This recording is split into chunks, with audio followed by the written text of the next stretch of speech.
അഞ്ചാമനോ മന കുഞ്ചുവണേ പഞ്ചാര വിറ്റു നടന്നു കുഞ്ചു പഞ്ചാര കുഞ്ചു എന്ന പേരു വന്നു.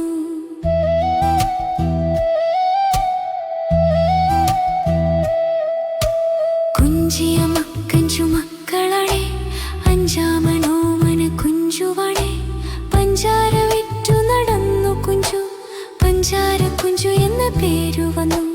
വഞ്ചിയിൽ പഞ്ചാര ചാക്ക് വച്ച് തുന്നത്തിരുന്നു തുഴഞ്ഞു കുഞ്ചു ഇഞ്ചി കടിച്ചു രസിച്ചു കുഞ്ചു. കുഞ്ചിയ മക്കഞ്ചു മക്കളെ അഞ്ചാമനോ മന കുഞ്ചുവണേ പഞ്ചാര വിട്ടു നടന്നു കുഞ്ചു പഞ്ചാര കുഞ്ചു എന്ന പേരു വന്നു. Hi friends, hit subscribe, hit the smile.